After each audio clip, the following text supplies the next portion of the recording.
Hello. Hi, Janice. Sorry about that. I didn't realize I had to click admit for everybody. There you go. I'm still learning. There we go. Hi there, it's Shirley. Hi, Shirley. Nice to see you. Karina. Hey there. Hi, Ned. Oh, I like it. I love it. We can see everyone. This is like so much better. I'm in my closet. You can see my closet. Yeah, And that's Janice. I want to be in your closet, Shirley. I'm trying to get away from everybody. I'm like, where can I hide? I can hide. Have you ever heard what's it called? It's the Dyslexia Quest podcast. I have. Yeah. Yeah. It's so funny. Look, because she's got two little kids. And she's constantly trying to find, and she lives in New York City, right? So often you hear like, woo, woo behind her. But then you also, like, she's hiding under blankets sometimes. Like it's so funny how she tries to do it. Anyway. Excuse me. It's a great podcast. I don't see anybody else yet. And do you know how many people replied altogether? Yeah, so I know that Lark is going to be late because she's tutoring at 2 p.m. And Eileen Lanigan is going to be about 10 minutes late herself. So I didn't hear from Sean Noshad. I didn't hear from Allison. Oh, Allison said she'd like to be there, but she was trying to figure out how to get into Zoom. Hopefully the instructions were effective for her. Okay. So anyway, I don't know. I think we just go ahead and start and then let people come in when they want to. Sure. And we should continue on because we can't keep stopping and then starting again. No. Agreed? Do you feel like, like we obviously welcome them, but not reiterate everything that's been said to that? Sure, because this is being recorded. That's the way the Zoom works, so I can send it off to people too for what they missed. I apologize. I'm going to have to go off at 1:45 because I have an event I'm going to tonight. Oh, no problem.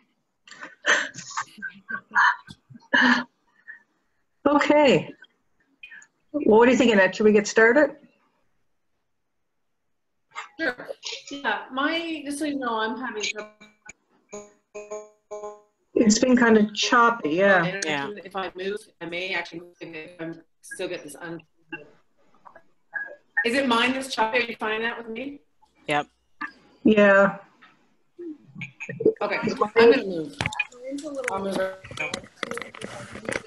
better. You got the good setup with the headphones. Yeah, it's the only way that works. I've got an old computer, so and so you hear I'm coming across all right? Yep. Okay.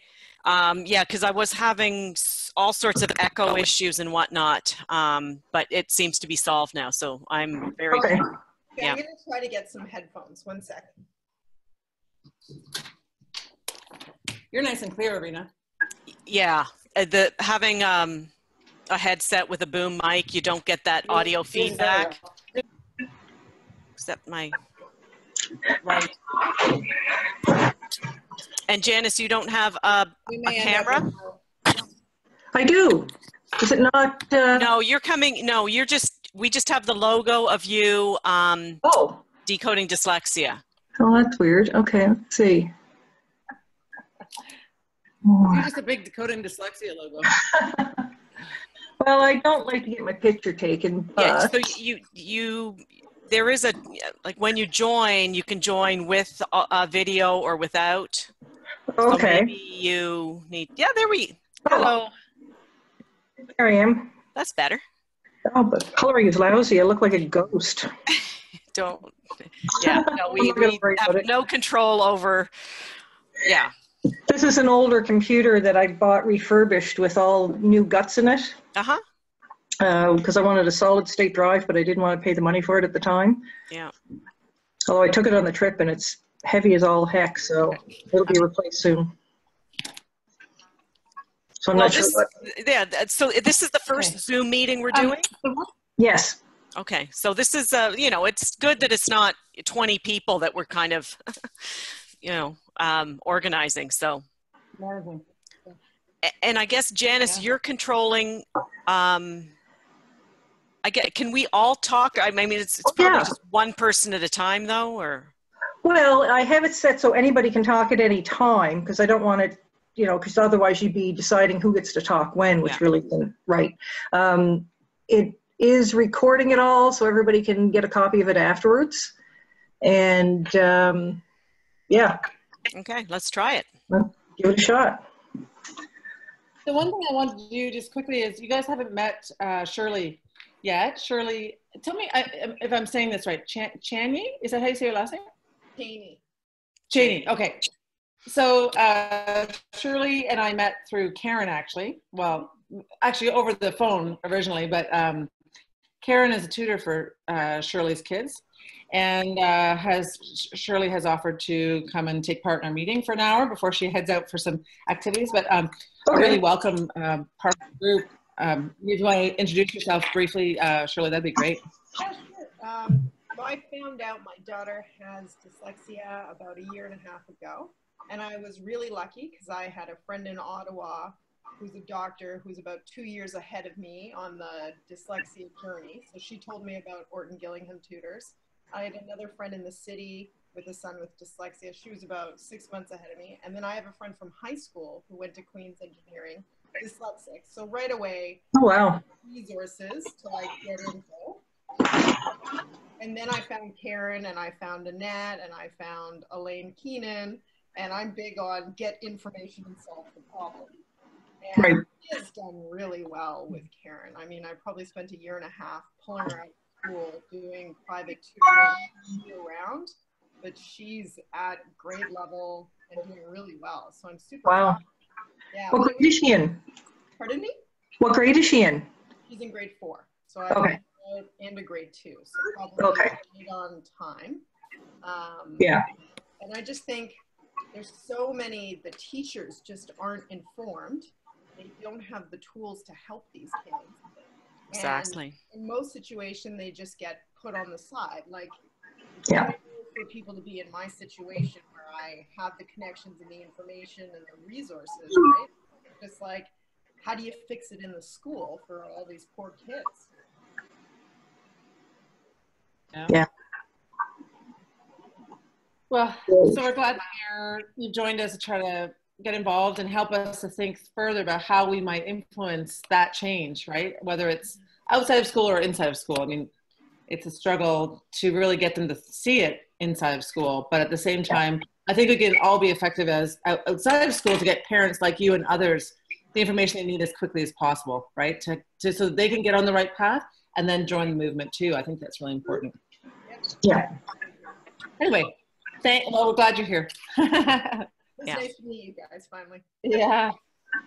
Rita, do you want to tell Shirley a little bit about yourself briefly, and Janice yourself too? She knows more about. Yeah, real quick. I found out my son's dyslexic when he was end of grade 5.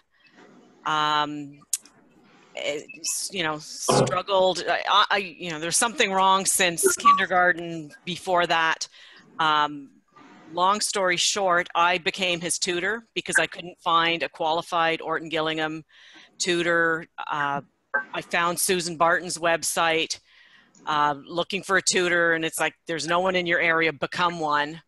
And what you don't do for your kids. So only because I couldn't find a tutor, I tutored him myself.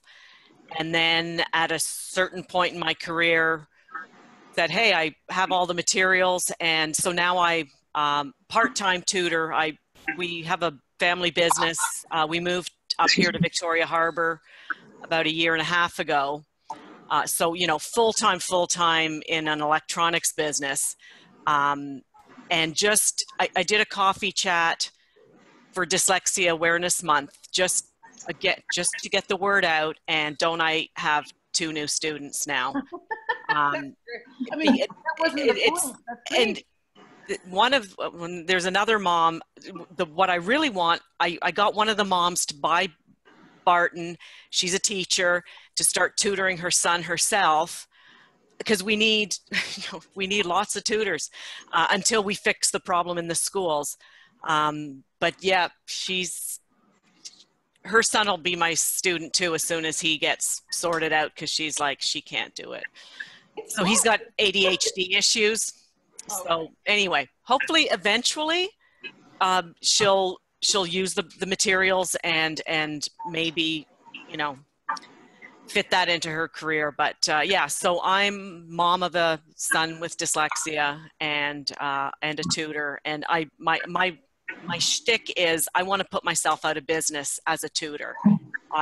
This isn't the way to go, right? It should be addressed in the schools. There's so much research out there. It's just, let's figure out how to get it implemented. Let's, you know, that's it.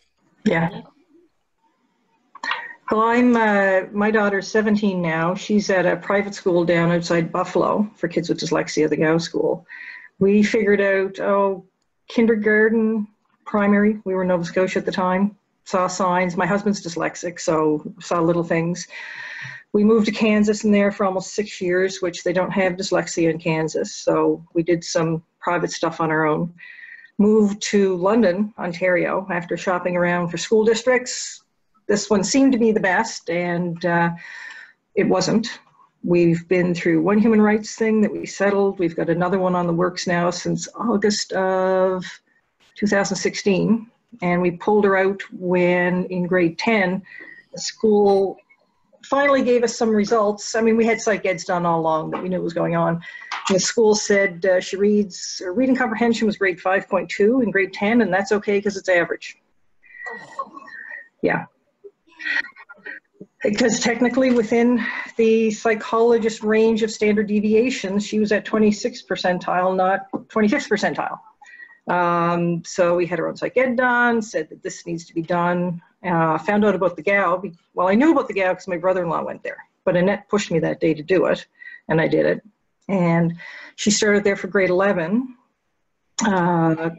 caught up on reading comprehension, mostly spelling, ended up on the honor roll with a 3.7 grade point average.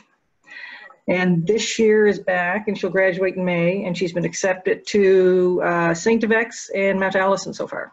Oh, nice. Yeah. The universities in Ontario aren't too interested in kids with dyslexia, unfortunately, we found out. No. So since we're from down east, it's all good. Oh, good. Yeah. Oh, wow. Good. Yeah. Okay, so now we all know each other a little bit anyway. Okay. Do you want to go ahead then, Janice, with walking through the... Okay, well, we got the What's New Dyslexia Awareness Month activities, the coffee chat. So Rena, Annette, and I had coffee chats. Fortunately, nobody showed up for mine in London. So my daughter and I had a nice evening out. And what about you, Annette? Yeah, same thing. We didn't have anyone show up in Oakville, unfortunately. Oh. So, you know what? I think, Rena, I think you actually did a better job of probably connecting to people who I put a lot, like it takes a lot to get, you know, strangers to show up. Luckily I had Roxy, who's this woman who found me through Barton, and she's a teacher, so she helped me get the word out. And all these people that I connected with a year ago before the conference, psychologists and whatnot. So I had sort of cracked the door open there. And again, how many was it? Like 4 of us, me, my son, who it was great to have him. So I wouldn't give up on the concept, right? But it does take a lot of, you know, you need to grease the wheels before it's gonna take off. So I'm hoping to do another one more, because a lot of psychologists and like the more medical side showed a lot of interest, but the time in the evening wasn't good for them. That was, you know, kind of aimed at parents who might work. So sure. At some point when I get a little breathing space, I'm going to try to get all these people who said, oh yeah, I'm interested, but not then, to another one, sort of more focused on that medical side of it. Sorry. But I was going to say, Rena, do you have or maybe you have it like a list of avenues where you advertised or people you talked to, like with tips that the rest of us could maybe use? Yeah, I sent that to Annette after before the last meeting that was canceled. So I did a pretty thorough write-up. So if anyone's going to do it, they could just glance through it and see the types of places that I reached out to. Yeah. Okay. So in the end, I reached out to a rehab kind of place that does, and so one of the psychiatrists there came, but mainly because she has a girlfriend whose daughter is struggling with reading. So she came along for that mom, and now I'm tutoring that mom's daughter. Right. Oh, hey, Melissa. Sorry, someone just dropped in. And then who else was there? And then a grandma, again, somehow through social media ended up there. And I couldn't pin down what worked, but someone copying something somewhere got the grandma there, and now I'm tutoring her granddaughter. Okay. And then who else? I think that's it. I think it was. But was the psychologist open to what you were saying? Absolutely. Yeah. And again, it was sort of like, look, my kids, when they get to me in grade, 5, broken, this is kind of the way I open the doors to the psychologist, is like, they need help, and I want to know who I can refer them, because I play a little,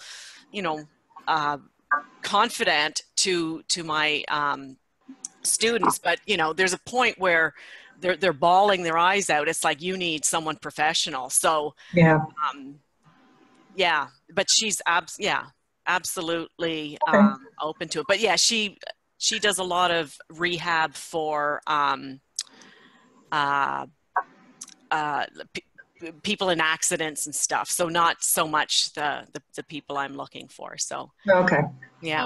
One of the things that came up recently was Karen had hey guys, can you turn that down, please? Hello. Sorry. That's okay. Karen had a gathering at her place a couple weeks ago on the 17th, I think it was. And there were a number of parents from our parent group who attended Karen's for tutoring. And out of that came an interest in a support group. And we've seen a lot of requests on the Facebook page for support groups, more than coffee chats. It's just parents want to get together and know that they're not nuts, right? Or find out information. Yeah. Also for their children. I have to break for 1 minute. Sure. And for their children, because lots of people find that their children are alone. So we can talk about that later. Anyway. Yeah. No, I think that's a great idea, because parents do feel lost and isolated and often have nobody to talk to. Yeah. What about promoting the coffee chats through the library? Like, I know when I first found out about her, there's like a high school student that will take your kid and read with them or whatever. That totally didn't work for Maria, clearly. But I'm like, I think when you're hit with this problem at school, probably going to the library and other resources. Could we put little pamphlets or posters? That's a good idea. Yeah. We just have to do more to get it out there. But it's easy. It's an easy model, but if we measure it properly, it could work. We'll try. Maybe we can try it again in the new year. And it's just, randomly, people can do it themselves or whatever. We could try it and see how that works. So. Yeah. Have we ever done up a brochure or a leaflet that we could tack on to the community boards? About decoding dyslexia? No, but we can. No, we can. Yeah. I'll write that down. Yeah, like all the information is on that little postcard, right? So it's like. Right. So adapting that. Yeah. It's just small print. Super small print. Oh, anyway. We'll head on to Norm Foreman. Yeah, just taking notes here. Don't worry, I'm taking notes, Janice. That's why I'm secretary. I'm taking notes. Oh, I'm just making notes to myself so I remember something. Okay. Yeah, Norm Foreman. We had the workshop webinar on parent advocacy back, it was the 28th of October, and I think that went very well.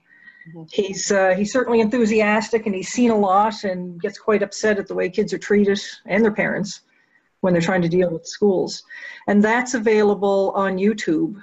And I have put it out, I guess not long after we did it, Annette.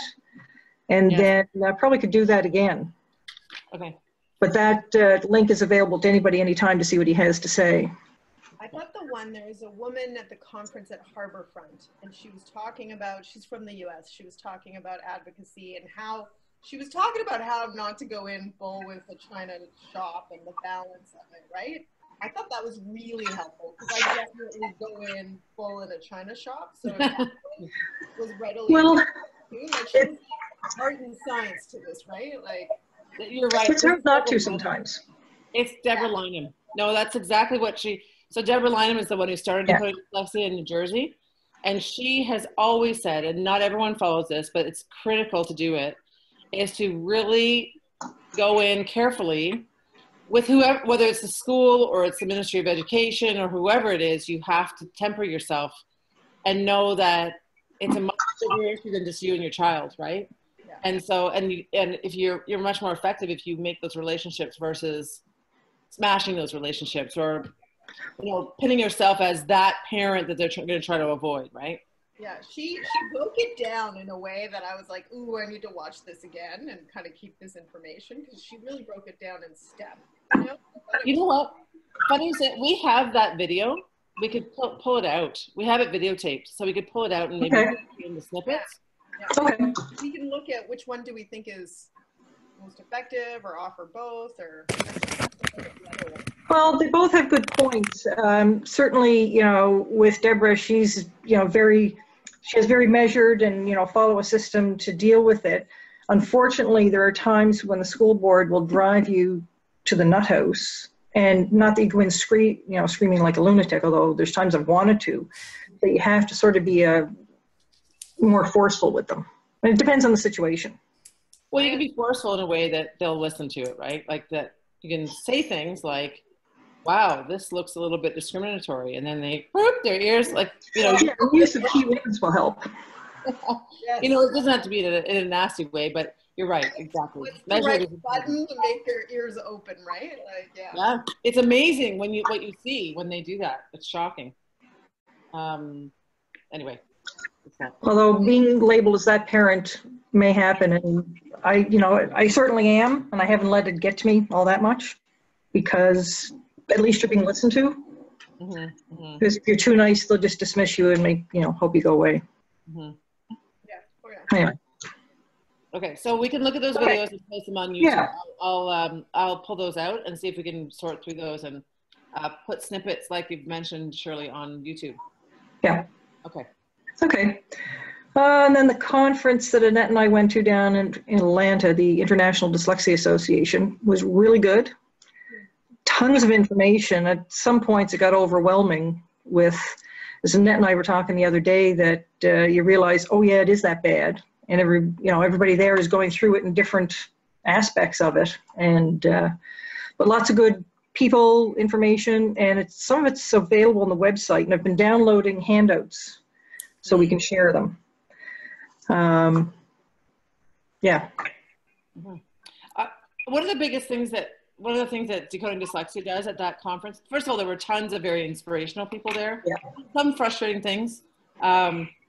Maureen Lovett from Empower Program got a big Lifetime Achievement Award there, which is a little bit frustrating because we know that she's not really doing as best she could. I mean, maybe if she could create a program for kindergarten to grade 2, that would be really helpful. But anyway, so it was a little hard to listen to that and know that it was not rolling out the way it should in Canada. But there was lots of other inspirational, fantastic people speaking. And a couple of things that were really important for us is, number one, Decoding Dyslexia holds this parent roundtable session where leaders from Decoding Dyslexia all over the United States talk about how they were effective at delivering information to their various people within their state. And the woman from Connecticut, who has been super successful in terms of getting legislation created, what she suggested was that she really just put out on the Facebook page, she said, if anyone's interested in being a Decoding Dyslexia contact in your town, let us know. And when we have information alerts or action alerts, we will craft those, send them out to you, and you take action in your community. So it didn't require them to come to meetings all the time. It did require that we knew a little bit about that they knew a little bit about the person, but it asked them to say, stand up and be counted and help us get the information to your local representatives or your school district or whatever. And this is what we want you to say. And it was like scripted. So they didn't actually have to create anything themselves. They had a very brief scripted action item or action, something they had to say to someone or send to someone, like, write it in a letter or put it into a letter and fold it up and send it on. That was it. And she showed it visually. It was very interesting. She said, okay, so how many of you do this? She had everyone in the room standing up when she showed how that message can travel so quickly using one person in each community. It was incredible. So, oh, sorry, go ahead. That's okay. Go ahead. How did she initially get the word out to these people? Was it social media, just word of mouth? Yeah. Okay. Okay. Just like an invitation to be a Decoding Dyslexia contact in a town. And the challenge in Ontario is people contact Decoding Dyslexia and they say, well, can you come out and do a coffee chat in our neighborhood? Well, it's in North Bay. No, we can't do North Bay. Like, that's pretty hard, right? So there's information needed in various areas across Canada, across Ontario. And maybe that's one of the ways that we do is we have a contact in each area. You can send them information. They can be the contact there. I don't know. I think that's a great idea. Yeah. Yeah. Yeah. I think in the beginning you would feel like, am I qualified? Do I have enough information? But if it's information that you're getting from DDON that's like certified, then, absolutely. Right. I don't think we have anything to lose trying that, right? No. But the work for us would be to keep on top and to craft those letters and to, figure out what the information is. Oh, my son just brought the cat to work. Sorry. That won't be a distraction. No. Right. So if people sign up, they're going to be, kind of like, well, what do I do? You kind of want to have something. Okay. Step one here. Why don't you just get this letter to your MP or your. That's what she did, Rena. It was very simple. So it was either an action or an information alert. I can email her and ask her more, but it was, so for instance, the special education guidelines just got rid of the word dyslexia in it, right? And what the ministry said to us was, well, we don't hear anything from parents with dyslexia. Okay, so amongst a number of us who chat, like the communications committee who chat online, all of us contacted them. But if we'd had an information alert that went out to people in all those different areas, they could send something into the ministry. Yeah. It would be so simple. You could draft a really, like a brief, like one paragraph letter that they could either email or send. Yeah. So it's very simple. So you don't require a lot of people. All they've got to do is put a stamp on it. Right. And that'll work. Yeah. And yeah. I know that's one or sorry, go ahead, Shirley. It's interesting because it's like this, oh, I haven't heard about dyslexias or we're not hearing that. And I was looking at a Catholic school for my daughter and I asked the principal, I was like, do you have any dyslexic kids? She's like, no. And I'm looking at her, I'm like, do you have phonological processing? She's like, yes. I'm like, you have dyslexics, right? Yes. Yeah. They don't know that. Yeah. Well, that was like my daughter's elementary school when she was in grade 6 or 7, and I was told she was the only kid out of 600 kids with dyslexia, which is statistically impossible. But if every parent is told that, they think they're alone. Yeah. So anyway, we can work on that and just kind of create a draft like information alert that would be really simple that we'd have as part of our kind of a toolbox. And maybe that goes to the communications committee, that they are responsible for getting that out. And maybe easy as asking on Facebook, if you're in a town, wherever in Ontario, if you're in this area, we're looking for community contacts. Maybe we just like focus it that way. Yeah. And just really briefly, like this isn't, you don't have to be an expert. You just have to be that person who helps us get information, or you know, to be that point on the map that says, oh no, there's activity here. Dyslexia is you know, spoken here. So yeah. Hi. Should it be Eileen. Here. Hi. Eileen. Oops. How are you? good? Good. Good. Should the communication or should the message be like you're the point of contact for those? Like, do you have a kid that's having a hard time reading? Because I think if you go in first with dyslexia, people don't know the name, and you're not going to get them. So it's like, kids' parents, are you having a problem reading? And then you go into dyslexia / phonological processing, and then the information that we come out.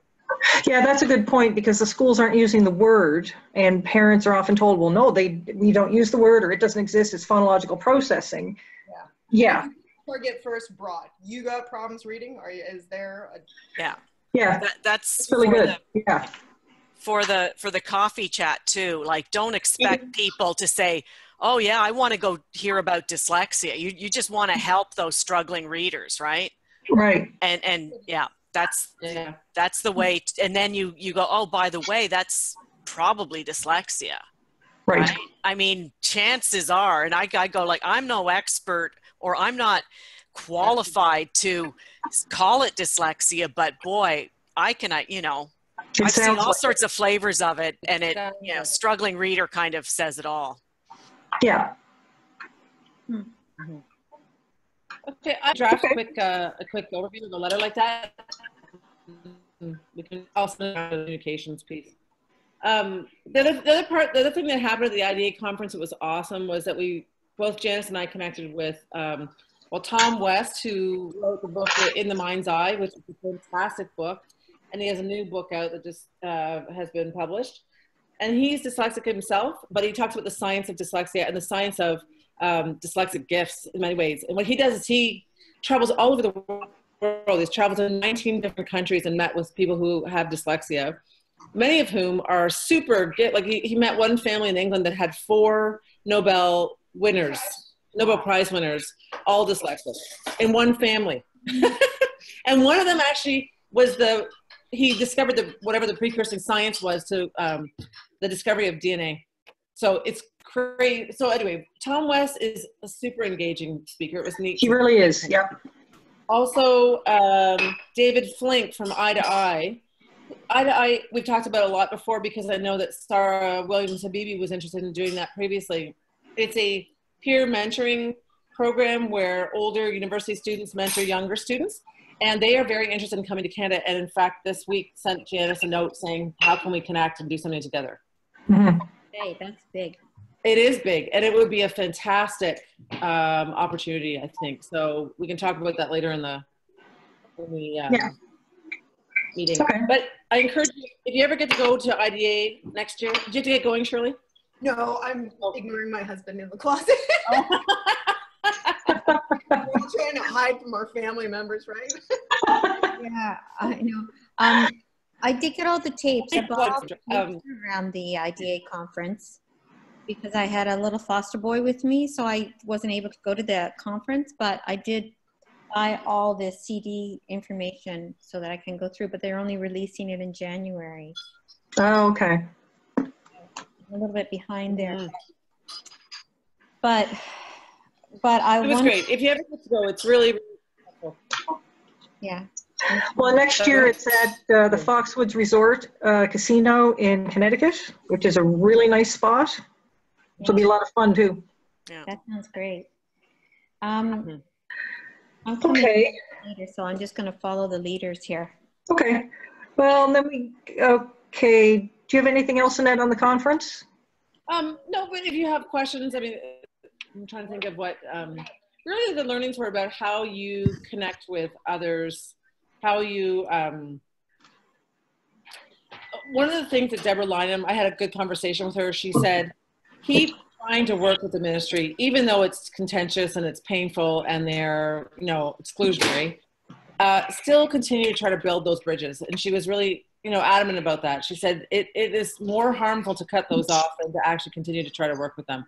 Yeah. So, and the one nice thing is, we'll talk about it a little bit later, but for instance, we've had problems with the Learning Disabilities Association. Well, a new opportunity has come forward just because of a connection that was made a couple of years ago, right? So anyway, that was a huge learning for me because I do struggle with like being so angry at the ministry for what they do. Oh, I think we all do, yeah. And the ministry doesn't do anything to stop that either.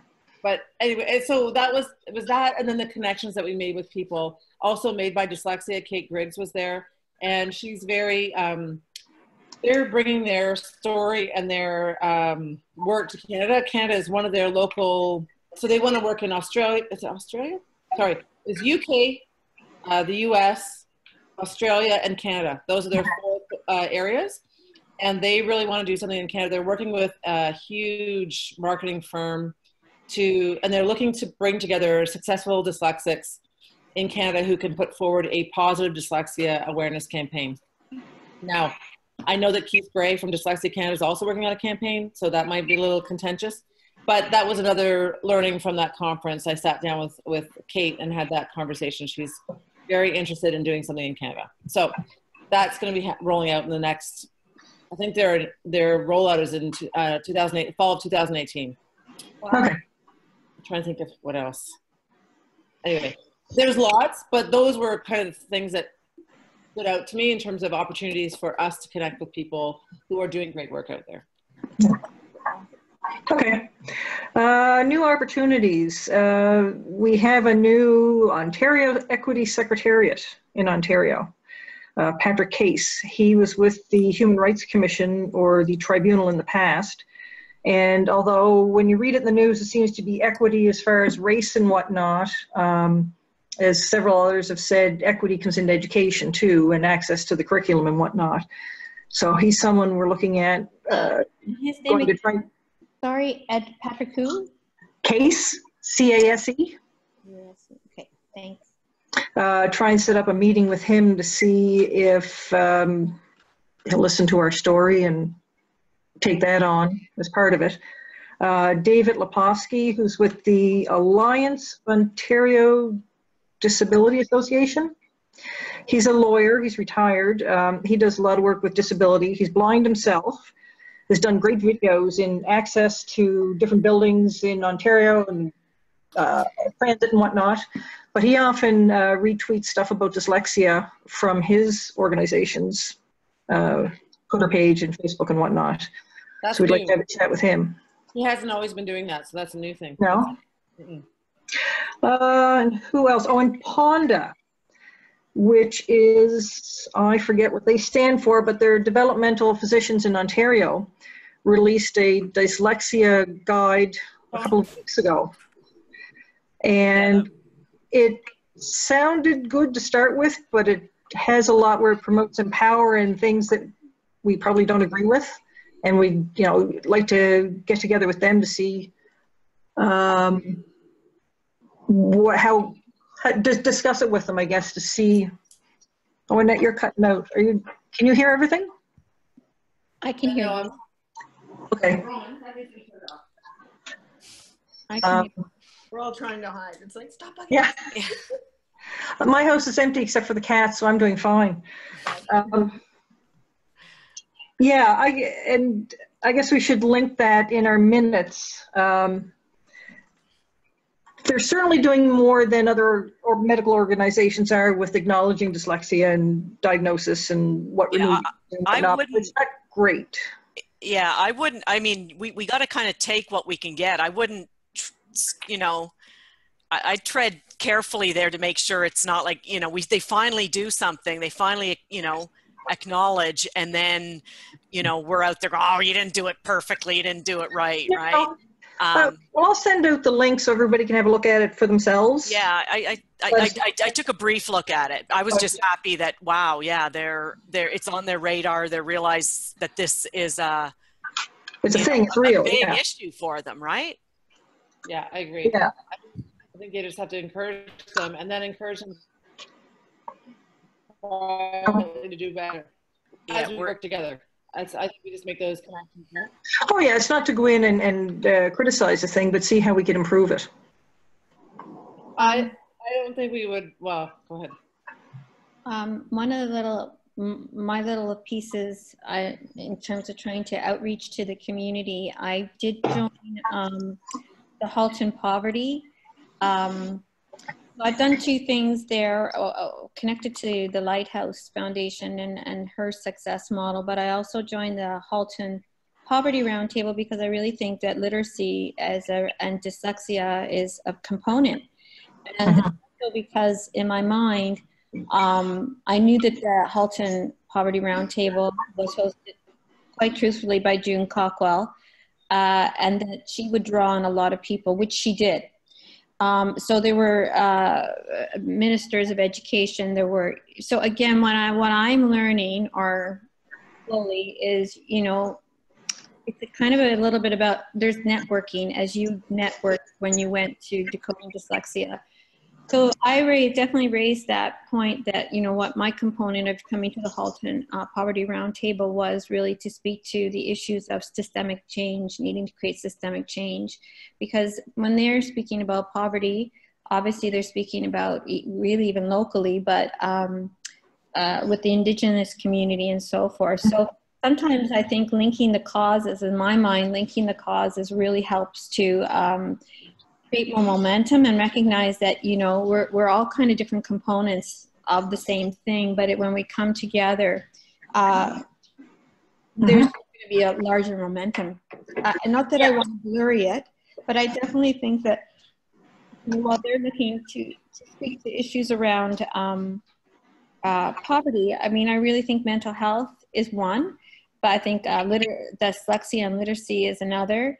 And when speaking to the Indigenous community, you definitely have to speak to ADHD and FAS. Now, I know they're separate issues,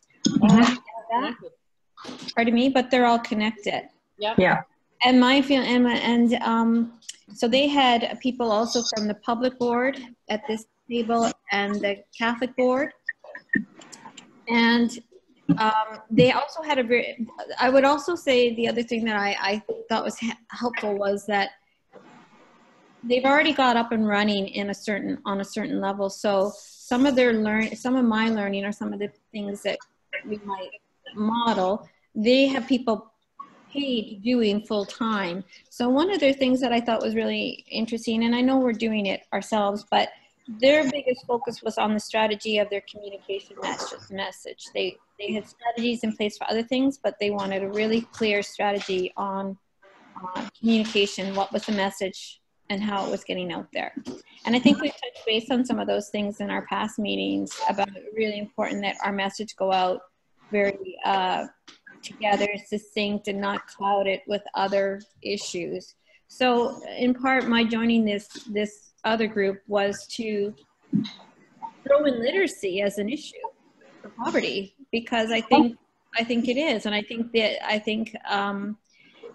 other thing I would say is that I am dealing I was dealing with a foster child, which is a difficult situation because of the system, and it's the same issue, and I don't mean to take this off of dyslexia, it's the same issue. It's about whether the province recognizes and addresses the children's learning needs or mental health needs or whatever.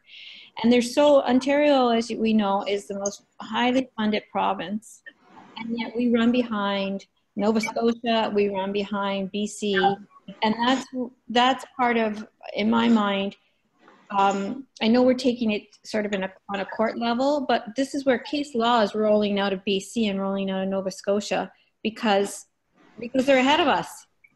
Yeah.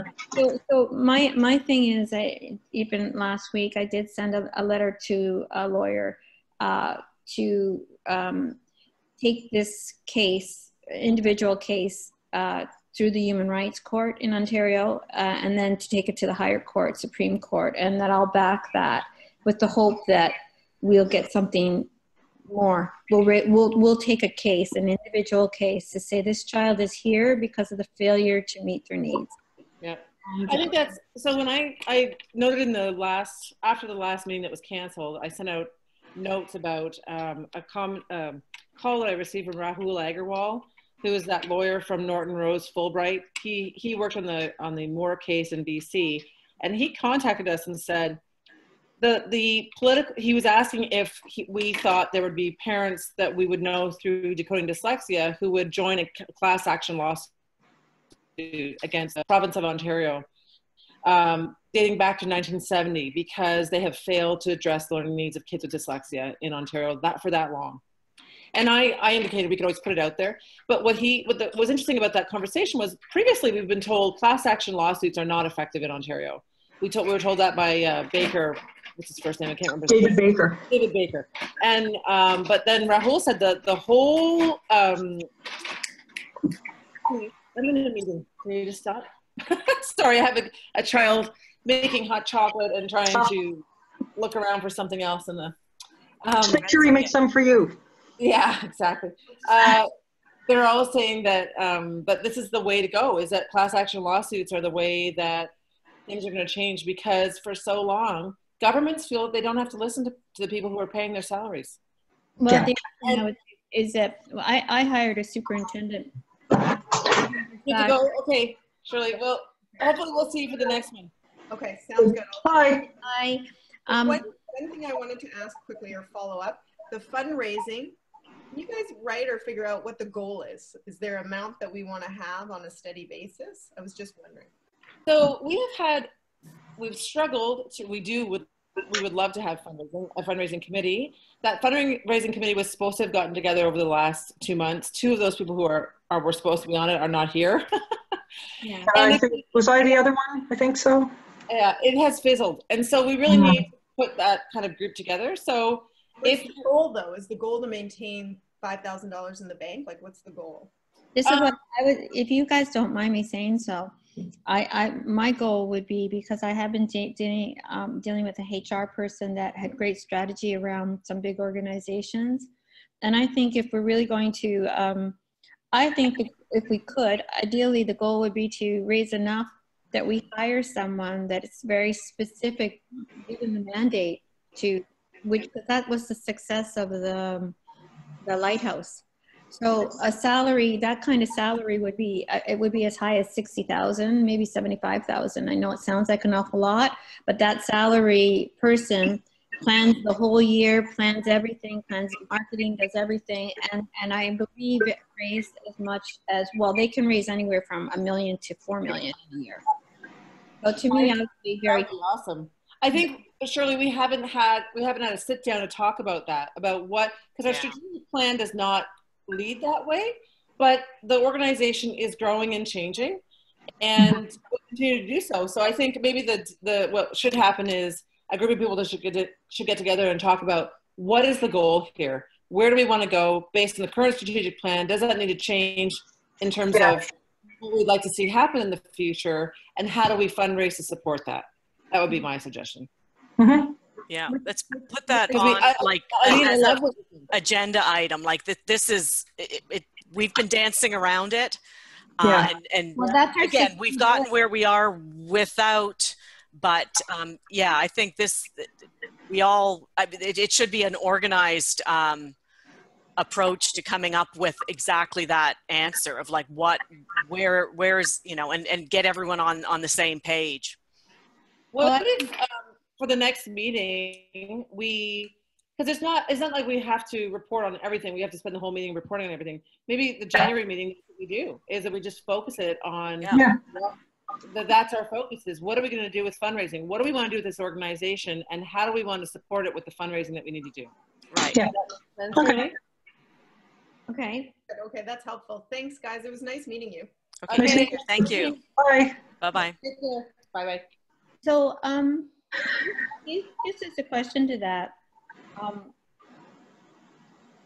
because people, like, I'm just wondering, going back to the idea that people don't really say the word dyslexia and they understand it as phonological issues or processing issues.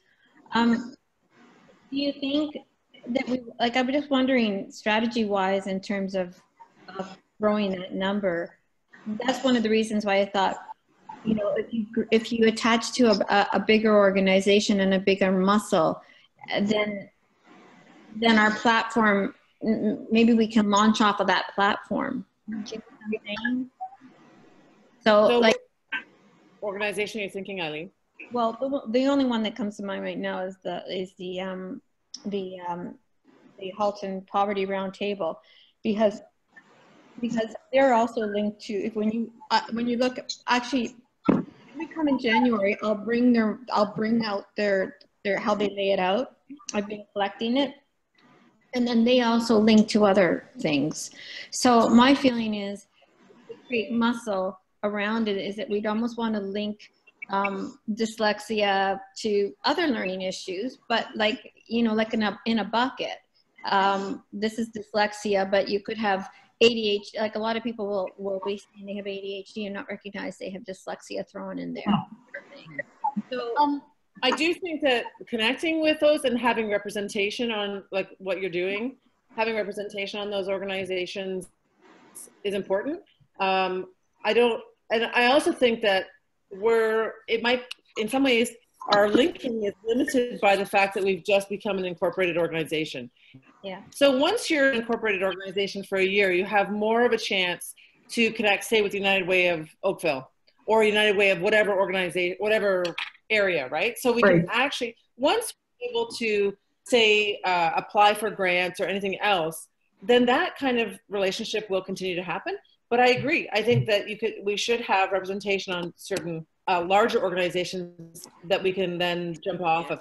And if you don't, I'll jump down quickly just to let you know one way that we're doing that, Eileen, is recently the Learning Disabilities Association of Halton called me and asked me to speak at their learning conference in March, which is funny because the Learning Disabilities Association of Ontario doesn't really like decoding dyslexia. But their branches have been asking us to speak. Like I've spoken in Whitby before. I'm going to speak at this in March. And we have a great connection with them. And I think this kind of opportunity will build more opportunities. Yes. Right? So we can, and I would encourage others to connect with the Learning Disability Association in your area to talk about how phonological processing is another way to say dyslexia, and how, you know, so anyway, I would say that is happening. I think that it's a little, in some ways, we're a little premature just because we haven't made that 1 year of incorporation yet. Well, and once that happens, well, it'll be better. As I'm understanding it too, the Halton Poverty Roundtable is linked to, oh, you just said the organization. United Way? United Way, yeah. Yeah.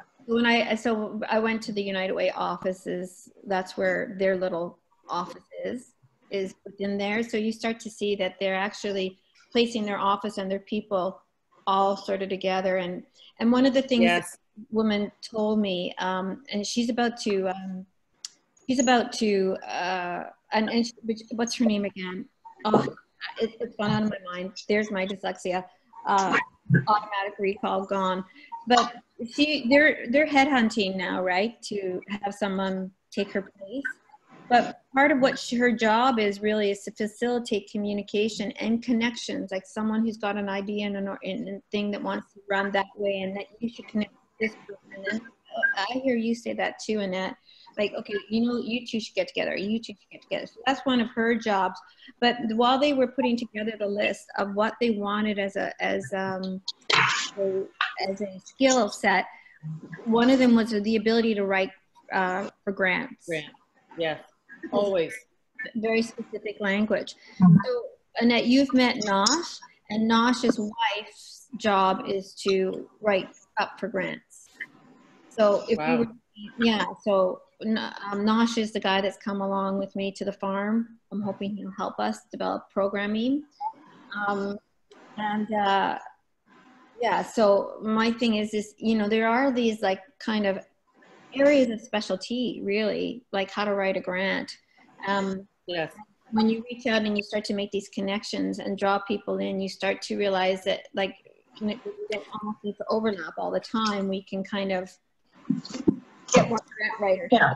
Right? Yeah. Okay. So can we, Janice, maybe agree like that the meeting in January be about, okay, what is it we want to do going forward to support the organization?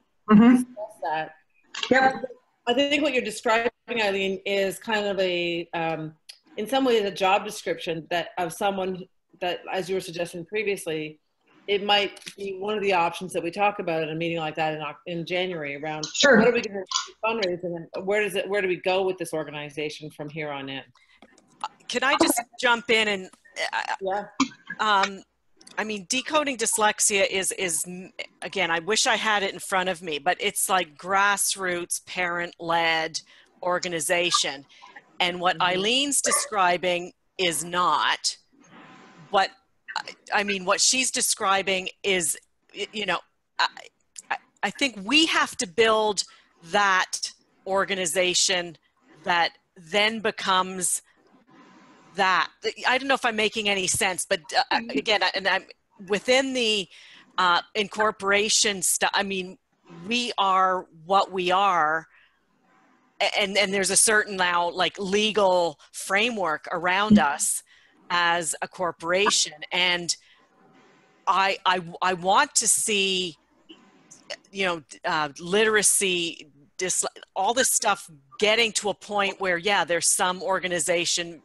If it's not again, I feel I'm in this not to create a big, I want to put myself as a tutor out of business. I want to put Decoding Dyslexia out of business. I don't want to build a big organization that now we hire someone and now we have to keep this person employed by fundraising, etc. Like that's to me, that's not what Decoding Dyslexia is to me. I think, again, making these connections and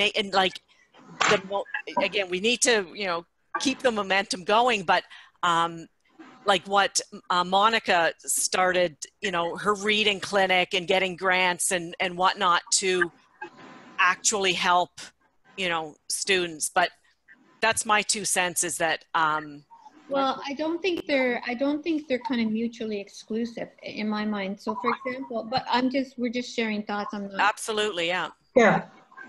So, I was talking to the psychiatrist about this child, and the child psychiatrist said, well, he is this. And I said, that's not mutually exclusive to another learning issue. So that's great. You've got that tied down that he's that. But why have we not looked at this too? Why have you not run the test for basically FAS, which is a different area? Yeah. I find that as a tutor often that kids come in labeled or, diagnosed with ADHD, and then they stop there. Well, that's the problem. And again, this is kind of off topic, but it isn't, because I think when we go off topic in a way, what we do is we go broader so that we can be very specific when we go out into the community, because we'll be challenged with these questions too, right? Yeah. The other advantage is that I met there a man named Lyle, and Lyle is a retired business gentleman, and he met me after, and this is what you sort of learn a little bit, or I'm learning, is about each person sort of gives you a little bit more insight or direction along the road. So he did what I'm going to hold up this picture. You're going to see in this picture the 3 circles. Mm-hmm. And that kind of, you can't see all the writing because actually I'd have to get it off the back of the real diagram, off the back of the thing I wrote it on. But I see it. Happy to come and join us, and he's called something about synergies. His organization is about synergies. But basically what he's saying is, there's the citizen, there's the taxpayer, the government, but at the end of the day, the citizen is the taxpayer and votes the government. And so basically he talks about all change happens somewhere in the middle. It doesn't happen just with the taxpayer, you've got to bring all those pieces to the middle where the circles all overlap. And that's where I say, if we focus just sort of on our group, which I think is great because it is grassroots, and that's where we've started. But if we want to hit the masses and the larger population, there is a level of systemic change, because systemic change would be get the government to start addressing dyslexia. Absolutely, yeah. Okay. We need, I like that that diagram, but I mean, we have to find our way to that middle point. We need to get the government involved. We need to get government taxpayer funding to to, you know, solve the dyslexia problem. But, you know, the part that we are the ones who gather the citizens and make that voice and try to affect the change, you know, get focus into that middle point.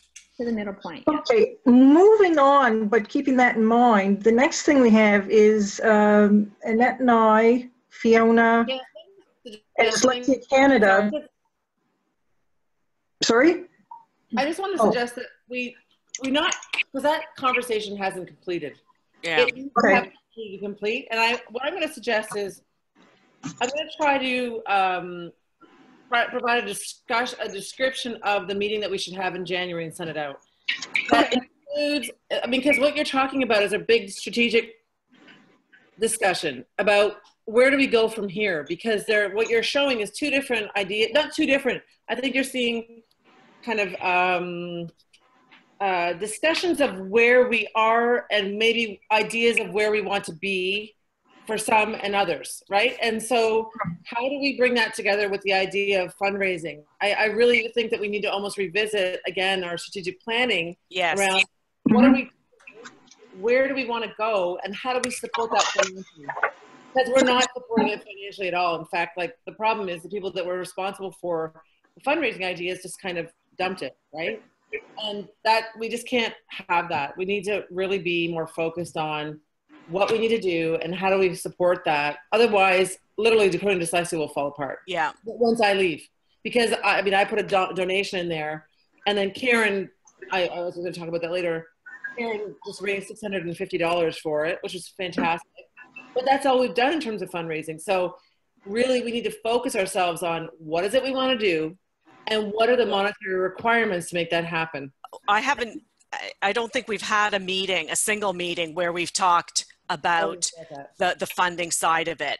And we're definitely, you know, we've had others, you know, the incorporation and, you know, that. So yeah, it's definitely time to talk about that side of it and the focus, where are we going and what money do we need to get there? Yeah. You know, if you really kind of. So I'm not trying to cut this. I'm just trying to say, let's park that discussion and we'll take 3 hours. I think I would suggest we do it in person if we can. Yep.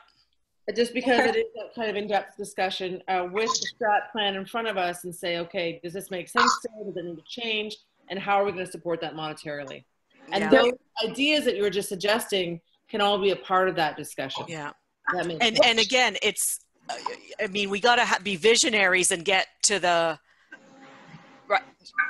where Eileen is, right? Like where it's really big and it's really, you know, millions of dollars going on.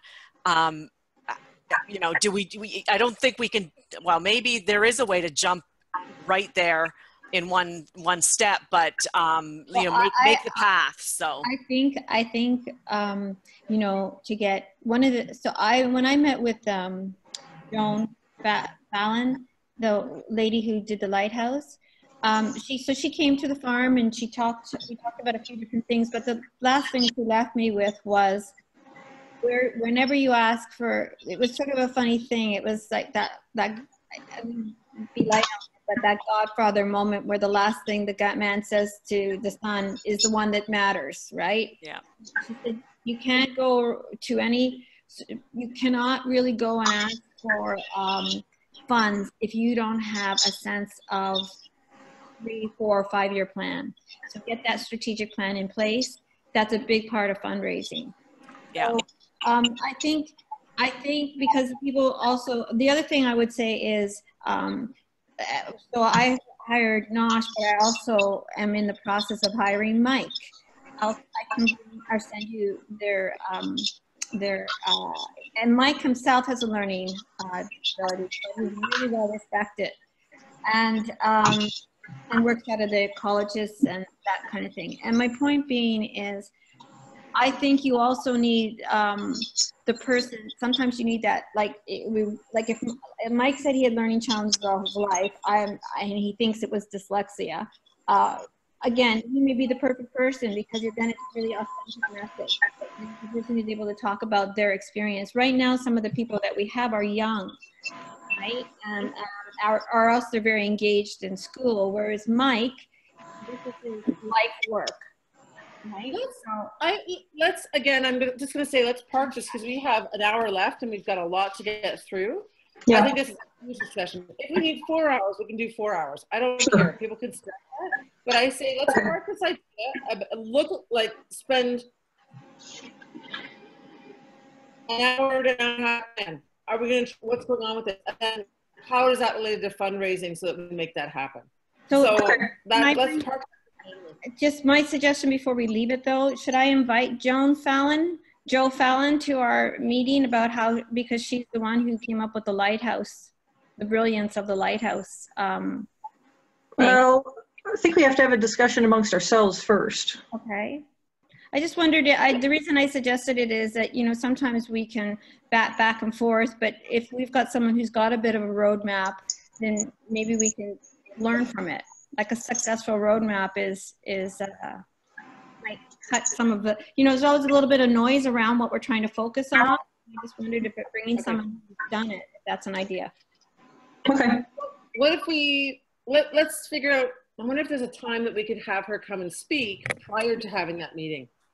Perfect. Yeah. I always find that if we have a speaker, like we're often with that speaker so much longer than we want to be. So if we have a time maybe early in January where we could have a meeting to speak with her and then hold our meeting afterwards, that might be helpful. Does that make sense? Okay, sounds great. I like that. Okay. Yeah. Okay, so I know you have a list, so I'll listen. Go ahead, Jane. Okay, so yeah, on October the 2nd, Annette and I, Fiona, Keith Gray, another lady from Dyslexia Canada, and some written input met with the Ontario Human Rights Commission, with the head of their legal department, the executive director, policy analyst, and a couple of their lawyers. Annette had submitted a pile of information for them to have a look at what's happening with kids with dyslexia in Ontario. And it went, 2.5 hours, Annette? Yes. Yeah, and seemed to go very well. They were interested in what we had to say. They haven't come back to us with any sort of answer or direction or what they want to do about it, but they haven't said so either. We asked them to initiate a complaint from the Commission on behalf of children with dyslexia in Ontario. Right. Essentially. And yeah. They haven't yet come back. They're still considering. That's a big process to undertake. But they did recently, Janice, put out that letter to the Ministry of Education. Yes. Yes. Yeah. That's something. Yes. Yeah. It was good. Yeah. Yeah. Baby steps, right? We got to take. Well, as somebody described it, it was sort of it came across to her as a shot across the bow to the ministry. Yeah. Yeah. Which, that was good. Yeah. Janice, you want to describe the letter just briefly, because Eileen may not have seen it. But.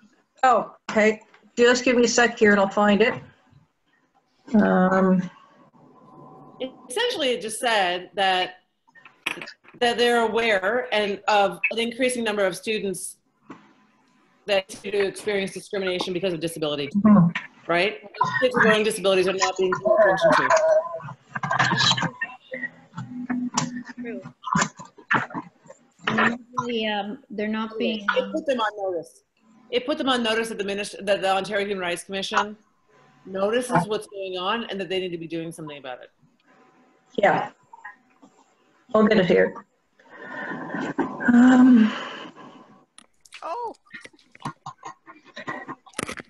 You can send it on. Can you send it on to me? Yeah, I'll send it out. I wasn't prepared with that. No, Janice, I'll send the link out with the minutes. I already just wrote it. Oh, okay. Okay, sounds good. Okay. Anyway, that was a good outcome of that meeting, was it? Yeah. And I think that's how the OHRC works, is essentially they consider things, but then they want to make sure that the ministry has a chance to respond to something before they go and initiate a complaint, right? So that's essentially by the way, we know what's going on. Kids are not getting what they need in the school system. And it's under your guidance that this is happening. So just so you know, we know, and it's against the Human Rights Code. Yeah. Well, I found in the meeting that as everybody told their story, when you would watch the facial expressions of like Michael, I can't remember his last name, and yeah, and Diane, they were really surprised to hear what parents and kids are going through. Mm-hmm. And that was kind of encouraging because they weren't in denial that we know what's happening and we don't care. They were going, holy crap. So, yeah. Good. Yeah, well, that's a good point. But it also speaks to a disconnect. Sorry, the half glass full. Or Well, they can only be aware of what they're told. True. Yeah, and it's not like the ministry's going to tell them. So, and they're even somewhat of a separate organization. Like you have the Ontario Human Rights Commission, the Human Rights Tribunal of Ontario, and then the Human Rights Legal Support Center. They're all in the same building, separate floors, and they can work together, but they don't work together directly. Mm-hmm, mm-hmm. So they may not know of the parents filing the cases with the tribunal, you know, at the commission. So, yeah. I don't think it would be very hard to get even like going to that, you know, working separate or working together. We could organize a group very easily around a class action dyslexia. Yeah, so I'm waiting to hear back from Rahul. So Rahul Agarwal is quite connected with Michael Harris from the Ontario Human Rights Commission. He's the one who's pushing from behind. He was the one who got us the meeting with the executive director, the head of legal services, and all those policy people that were there. And actually, they told us that it was a really good pitch, which was a good. Two of them are my former colleagues from when I worked there, and they said, Annette, that was a fantastic pitch. It was very funny. So nice. Yeah, it was good. So it was nice to see them. It was funny because my one friend Rima was there, and she had a picture of us when we worked at the government together. There was a picture of us with Mike Harris, of all things, because we'd won this Amethyst Award for public service work, and he was standing next to me. And I was, Happy Harris. Anyway, he's part of the reason we're struggling because of what he did to Great Britain, and all the fun stuff. But anyway, okay. So after that, Rahul called me and he talked about the class action lawsuit, and so that will be. He's got to come back to me on that. He's got friends who have a very reputable law firm who are interested in pushing that forward, and so he'll come back to me and let me know. I'll check in with him though. Can you, Annette, on the notes, would you mind sending me the number of Rahul? Okay.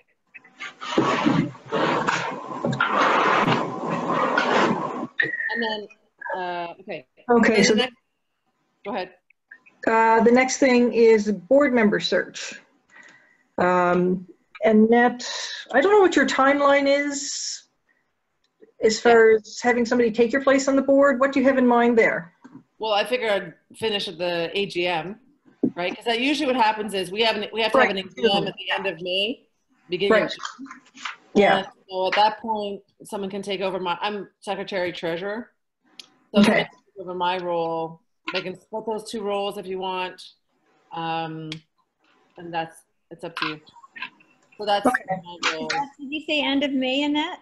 End of May is when, or early June is when we would have an AGM. We have to talk about that.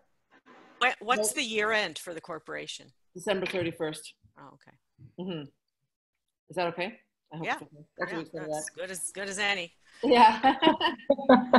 Pretty simple accounting, so I can manage it right now. So anyways, there's that. And then Janice, I think you need to make sure with Anne Boyce Hope that she still wants to remain on the board. Yeah.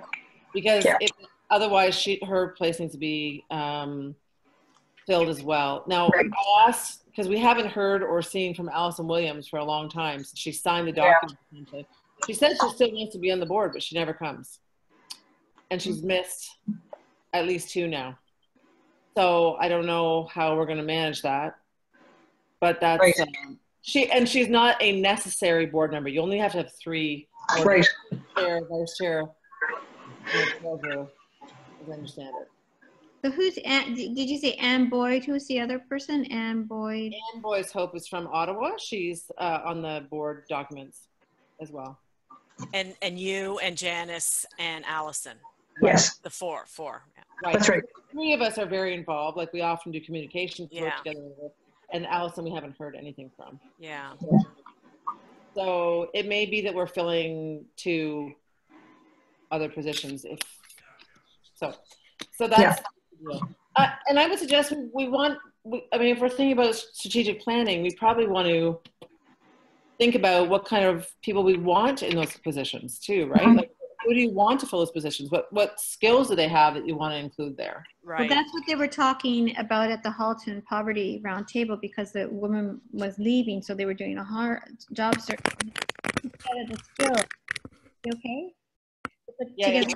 The skills, and I thought it was quite interesting. Some of the one of them being grants. Another one was I thought there were some really good ones. One was about placement in the community, because they were representing us within the community. So, so for example, in the Halton Roundtable, June has a certain presence, but they also talked about sort of a political, being able to sort of have political skills. So pardon me? Government relations, essentially. Yeah, government relations. And so I can collect your skill base. And then they said they actually had, they debated whether someone needed their master's or not, that life experience was good. They didn't want to get overrun. They were very strategic about their wording. So I can collect that, and that will help us a little, maybe also focus our time, knowing that they just had a 2-hour meeting around that, and very intelligent minds. So I'm sure we can, I would never have thought grant, a good grant writer. But I think when we're bringing people in, well, this is again where we really need to have our strategic plan, and where are we going to go after grants? Is that the direction, or are we going to, look for some, angel type investors who just, share our passion and want to help fund it? Or do we want to, do races and just, or, membership, or, I mean, there is so many, different ways to go at it. And I don't think we know which way we're going to go. Right. Right. And again, I think we need to be strategic about it, right? Like, you can't, just kind of hoping, well, right? Like, I think we have to just figure out how we're going to fund this thing, how much, where are we going? What is it going to take to get there on an ongoing basis, right? And then make it happen. Well, I think definitely people having, as growing our membership, there has to be a focus around certain skills too, as we know. I think at this point, I mean, just getting people, I mean, there's 4 of us at a meeting that, right? I mean, that's the bare minimum. I mean, if we all signed up for, you know what I'm saying, right? There's just not, I mean, we can't get picky about, I mean, we're at this moment in time, we're just grasping who is going to be on there. But I agree, what a good organization is we need someone on the board who is a lawyer who can help pursue this, someone who has their, ability to get into the government. So we're just too small right now. Well, we don't want to forget, as far as membership is concerned, if it is grassroots and parents, we want parents, and we can't turn them away. But again, this is for the topic of the funding, etc. But how do I know? Maybe we need a more official membership, right? Well, that's right. And okay, and everybody just pays $100 a year, right? And you're supporting, there's one idea for a fundraising stream, right? Mm-hmm. Yeah. That's I wonder, because I think all of us around the table were just let me financially help a little bit, but it has to be done in some organized, methodical way. Yeah. Right. The thing I would say is, for instance, we also haven't been so effective at marketing ourselves, because for me, that's not my skill area at all. We do does really well on social media. That's a great skill she has. But Shirley, who's had to leave a meeting, is in marketing. That's her job. Yes. And I mean, yeah. she's also quite interested in fundraising. And, you know, the way that Karen did her little fundraising piece was like she really just had a party to celebrate all the work that's been done through her tutoring group. It was the way she did it was unbelievable. I can't believe I mean, it's not a ton of money, but it was enough. Quite a bit. Oh, that's quite a bit. Yeah. When she organized it, did the people? How much did she raise? Sorry. Just $650, but it was, she held a party at her house, and some of them were people from her tutoring group who came to talk, she celebrated them and their kids and their success. It was a Christmas gathering, and she said, in lieu of gifts for the hostess, I'd rather you, if you feel like you'd like to, please donate to Decoding Dyslexia Ontario. Okay. And I think that's a good idea. Fundraising, I mean, you got to take your $5. It's like, you know, you don't turn anything away. Take and the bigger picture is, you know, to maybe find that, you know, way to get the big dollars too. But I think what's nice with what Karen did was to get people kind of like feeling a part of it, right? And engaged with it, with Decoding Dyslexia, and giving it a value by a token amount of money. Yeah. Right. I mean, really, I think some people gave like $20, but someone put in a $50 check. Like, they don't know anything. It's just a friend of Karen's. Yeah. No, but they love Karen, and they love what she does, and so they gave to her. Today I went to a photos with Santa for my dog because my girlfriend, it's ridiculous, I would never do that normally. My girlfriend runs a rescue organization. So I went and gave her like $60 donation, you know, like, I love her. So I will do what supports her group, right? So I honestly will probably do the same thing that Karen did, or that Karen Russell did, because it's an easy do. But that won't cover off. One of the things that adds to that is, which I find when you have philanthropists behind you, that you get one philanthropist, they'll do a match. Or for example, like if it sort of gets out there, because it kind of gets, like if you do an event, I could say, well, the Reach Foundation will match it. Right? We can partner, and these are things, we're in a good community to do that here in Oakville. And that's what I've learned about philanthropy is, you support their cause, they'll support your cause. It's about people who have the money to give too. This is my sense of what we need. We totally need to talk about what we want to do this organization. Sorry, Annette, you're cutting out again. There's so many ideas. I'm cutting out? Yeah, you just couldn't. Can you hear me? Now you're back. You're back. Oh, sorry. No, it's probably my the kids are on the net. Anyway, so I know I've kicked them off everything. I will, and I'll get back to, I've written down your idea of the membership, whatever. Talk about that again in January. I think we should still take that to that meeting. Is that okay? Yep. Yeah.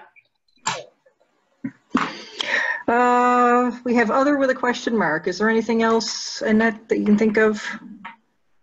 We may not have covered. I was thinking mostly of Eileen and her discussion. So you brought up most of your info. What's new? Okay. I have one other piece.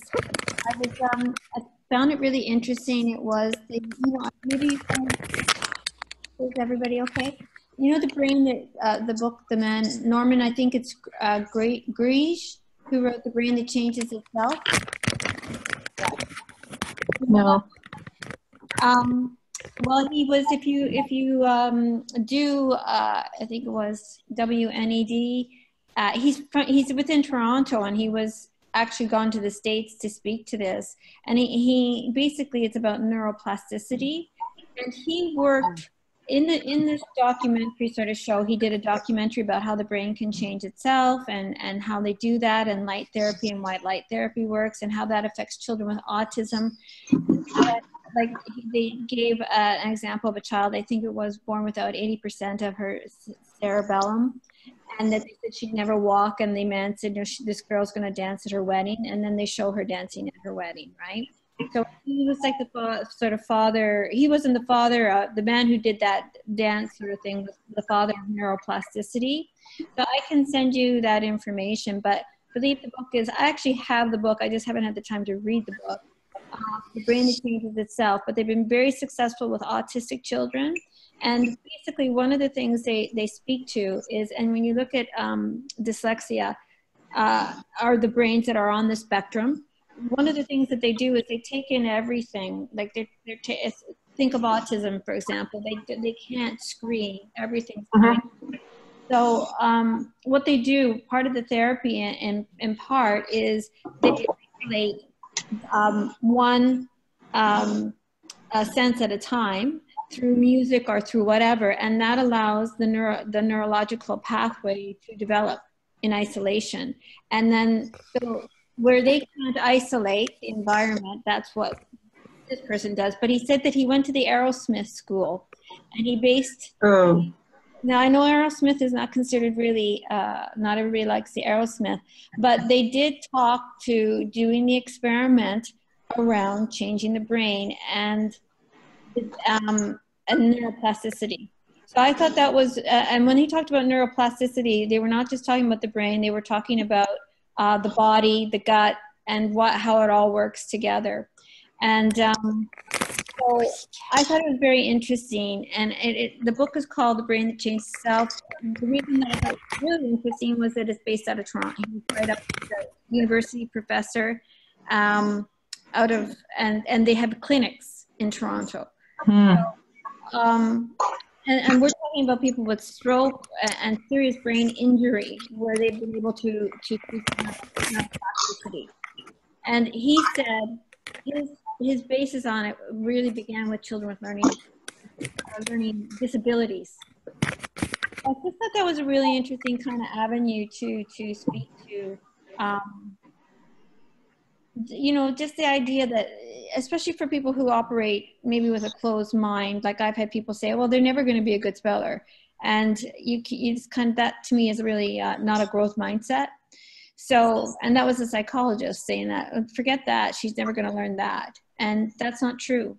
And that's not true. And just, I'll tell you something. And so someone did tell us, actually Grace Kidney from Clanmore told us to pull our son Xavier out of school and take him to Aerosmith full time. And I have to say it is very much debunked in the dyslexia. Yeah. Unfortunately, they really don't look highly on it. But I'll tell you, the brain does change itself through good work all the time. Xavier just came back with, he took the standardized test that the school gives him, called the MAPS test. It's Christian schools do it in the US, and other schools do it in the US as well. He came back in the 93rd percentile for math and the 92nd for reading comprehension. So what percentage for reading? 92nd for reading. 92nd. Oh, 92nd. Wow. 92. So his teachers were like having a heart attack. They were like, he's dyslexic. How is he showing up with the 92nd percentile? Now his reading comprehension is good. It's been good. But he's had a lot of OG intervention. A lot. Yeah. Oh, yeah. Oh, what? Yeah. The OG.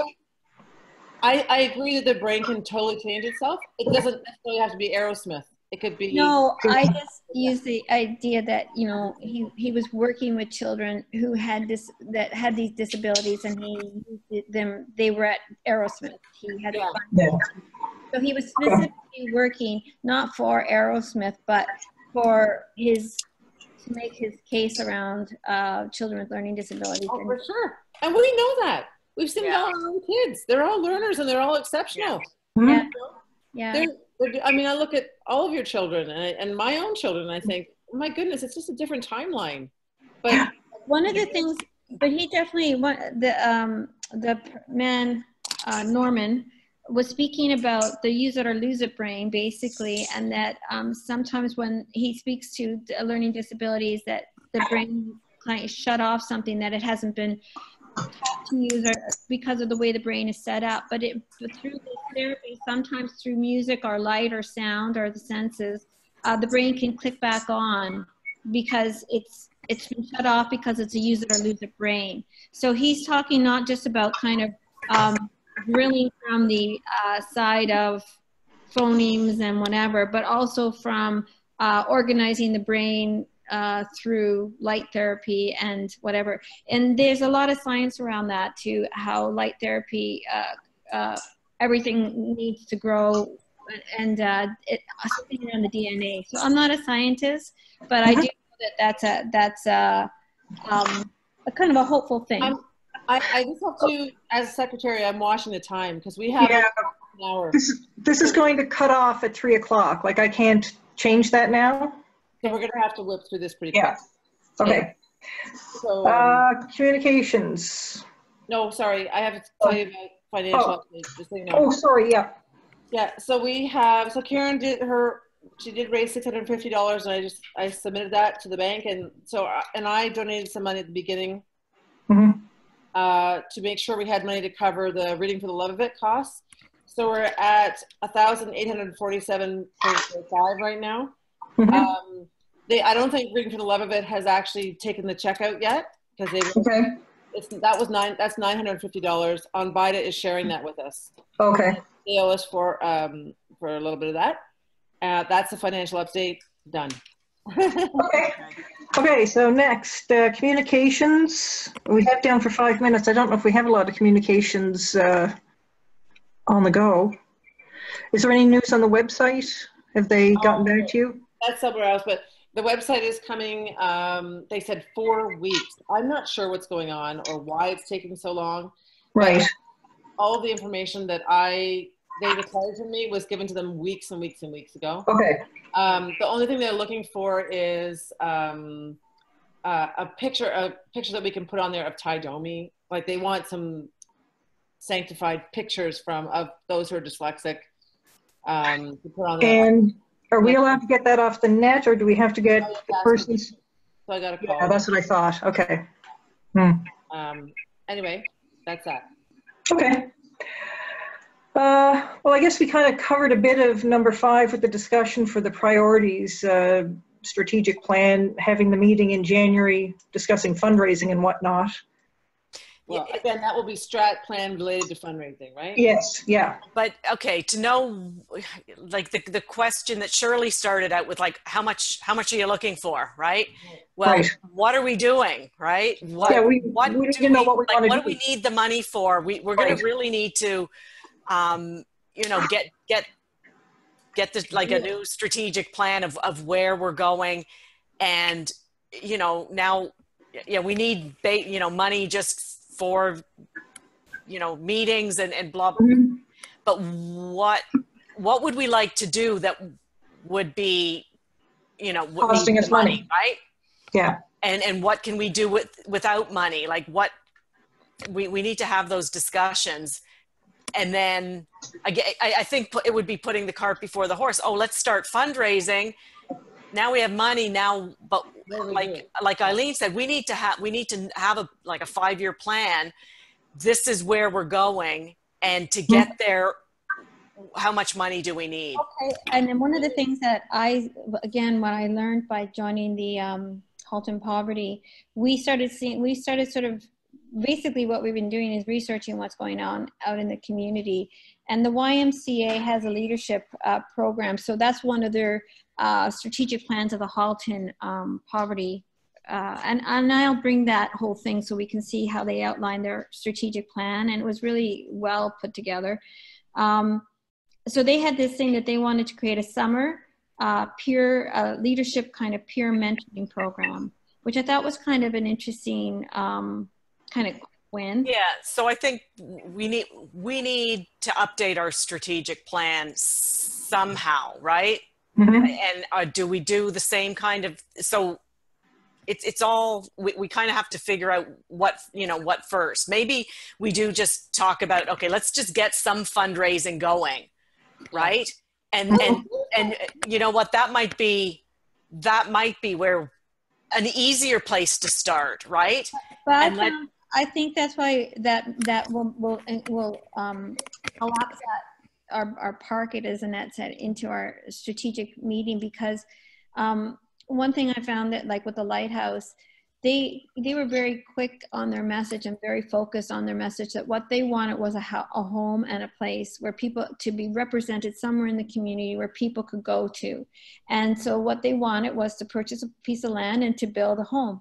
And I mean, from my perspective, we can work with organizations like the YMCA and we can create programming, but we kind of need to have an identity somewhere, because people seem to need that tangible, and it becomes this beacon, and it becomes a safe place, or, you know, a template or pilot programs can go out of.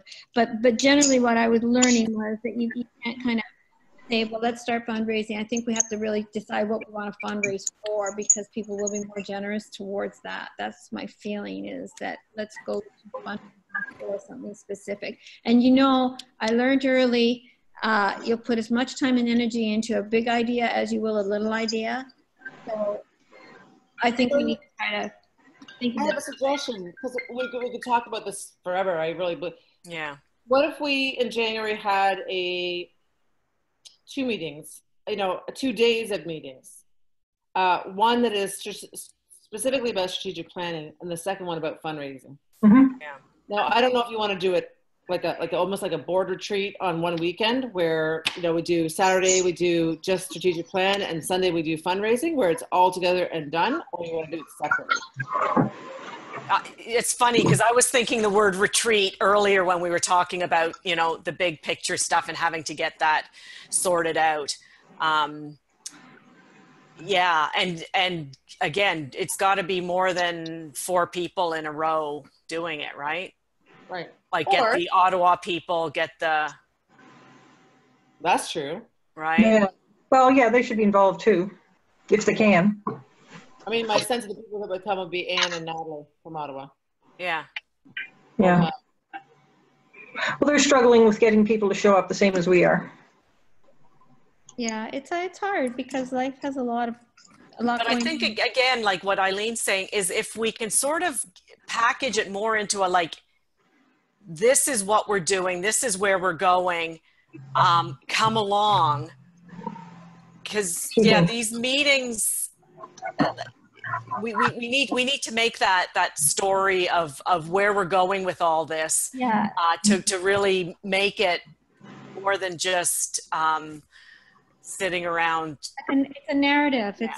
That's why it goes back to the communication strategy, because what is our ask? Yep, I agree. Yeah. Yeah, and I think this is where someone like Shirley with some, you know, marketing can just help us formulate that into something that we can sell, right? That we can, Right. You know what I'm saying by sell, just like get more people involved and yeah, have this is what we do, and this is why I'm asking you for this, you know, money. It's, you know, pull it kind of all together. Well, I have a little idea I just want to throw in quickly, which is, you know, I'm looking at doing this equine learning, or learning, whatever it is. And basically, sort of looking at, with Mike, giving young people kind of credits, our skill sets. So like canoeing could be one level, you know, canoeing skill set. But it's because it's also a leadership opportunity. So they're sort of paying for their skill of learning to canoe, but it's also opening up a possibility for a summer job, because now they've got level 1 and level 2 of canoeing. And these children that are like grade 7 and 8 or 9 or 10, they're not going to be getting the top jobs, because they're going to the university students. So it kind of gives them an opportunity, but we could pair these type of activities. Sorry, Mark, I'm just on this. I'm in the kitchen too. It's my best reception. But we could pair, like, you know, level 1 canoeing, and a language program, so that they could get a summer job with us. I need to, because we're now at 2:41 and we've got a ton to go through here. I'm sorry to have to cut the conversation off, but let's keep the ideas about what we want to do and how we're going to fundraise for that. So let's again park that the next time where we have, but I do need to know from you to be able to send this out. Do you want a 1 day work, like time for that, 2 days, 2 separate days, a day and a half? How are we going to have that discussion that encompasses both strategic plan and fundraising for ideas like what you've just mentioned, Eileen? I think it's 2 day thing. 2 days, okay. You know, and I think, I don't know where we meet, but we meet. There's lots of lovely places to meet. Okay, I'll look into that. Okay. And that's for January, I'm hoping. And then I'll look into that ASAP. And then we just need to make sure, we almost need a conversation by email or otherwise to say, if you're committed, this is where you are, show up. Otherwise, you know. Yeah. Like we just have to be pretty blunt with a couple of people on the board who don't show up. You know what I mean? Yeah. Anyway. Yeah. Okay. So I'll send that out about what we will be doing. We've made that decision, the 4 of us, and everyone has to go along with it. And so say all of us. Yeah. Okay. So I think we've talked about the how to get the word out. Reps. Yeah. The what? Sorry, what was the reps? So we're under discussion, the priorities for 2018. We are on the first bullet point there. We've already talked about those reps in each town. Basically, we talked about that. Janice, you want to go forward with the rest? Okay, Onbida is going to have their conference in, I believe, November of 2018, around the beginning of November, which will be about a week or so after the IDA conference down in Connecticut. They're looking to have us collaborate with them in some capacity. I don't know what's happening with that yet. There was a meeting you and I were in a month or 2 ago. With Eileen's head of school as well, Laura Crum. Oh, right, yeah. So I guess I'll wait. I'll ask Jill up in Ottawa what she knows. Laura tells me she's got a full day meeting with Onbida tomorrow. Yeah. Oh, okay. Yeah, So tomorrow. Something's going on tomorrow. Okay, yeah. There should be more. That's right, I can talk to Jill today anyway. Okay.